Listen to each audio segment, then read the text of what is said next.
Bonjour chers élèves, aujourd'hui nous allons faire une nouvelle leçon de production écrite. Inventer la fin d'un récit. Alors, tout d'abord, on va lire ce texte. C'est la fin des vacances.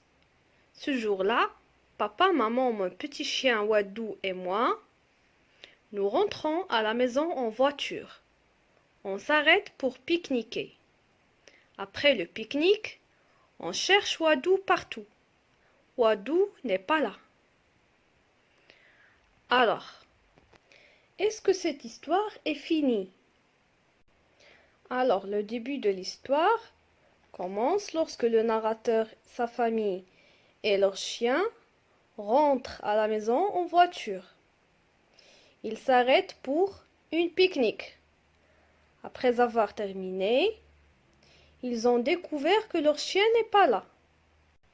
Donc, cette histoire n'est pas finie. Donc ici, on vous propose des fins. Alors, qu'est-ce qu'il faut faire pour choisir la fin qui est convenable à ce texte ou bien à cette histoire? Qu'est-ce qu'il faut faire pour inventer une fin à un récit? Tout d'abord, il faut lire le début lentement. Ensuite, poser des questions. Qui sont les personnages? Qu'est-ce qu'ils font? Où se passe l'histoire? Quand se passe l'histoire? Que se passe-t-il? Après, il faut utiliser les mêmes personnages et le même lieu. Parce que la fin de l'histoire doit comprendre les mêmes personnages. Et bien sûr, il faut poser des questions. Qu'est-il arrivé après? Comment pourrait se terminer l'histoire? Donc ici, on vous propose 3 fins. On va choisir la fin qui convient. Et la fin qu'on va choisir doit bien correspondre à l'histoire. Donc, lisons la fin numéro 1. Mes amis aussi ont un chien. Mais il ne s'appelle pas Wadou, il s'appelle Max. Donc, les événements de cette fin n'ont rien à voir avec cette histoire. Donc, ce n'est pas la fin 1. La fin 2. On arrive à la maison le soir, surprise. Un voisin est devant la porte avec Wadou. Donc, les événements de cette fin semblent possibles. Après avoir cherché Wadou partout, ils l'ont pas trouvé. Ils ont perdu patience et ils rentrent chez eux. Et le soir, un voisin est devant la porte avec Wadou. Donc la fin numéro 2 correspond bien à l'histoire. Nous allons lire la fin numéro 3. Nous avons préparé nos valises et nous avons pris le train pour rentrer à la maison. Ce qui n'est pas logique. Pourquoi?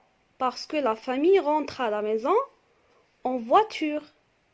Donc cet événement est loin d'être possible. Donc on récapitule ce que nous venons de comprendre durant cette séance. Pour inventer la fin d'un récit, je lis attentivement le début de récit. Où se passe l'histoire? Quand? Qui sont les personnages? Qu'est-ce qu'ils font? J'imagine une fin en gardant les mêmes personnages et en terminant par un événement possible. Donc, où se passe cette histoire? L'histoire se passe en route à la maison. Quand? À la fin des vacances. Qui sont les personnages de cette histoire? Donc, le narrateur, papa, maman et le chien Wadou. Qu'est-ce qu'ils font? Après avoir passé leurs vacances, ils rentrent chez eux.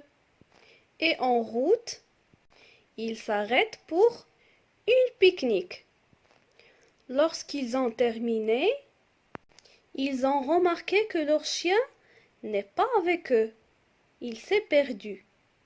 Ils ont bien cherché partout, mais ils n'ont pas trouvé. Ils ont décidé d'aller à la maison.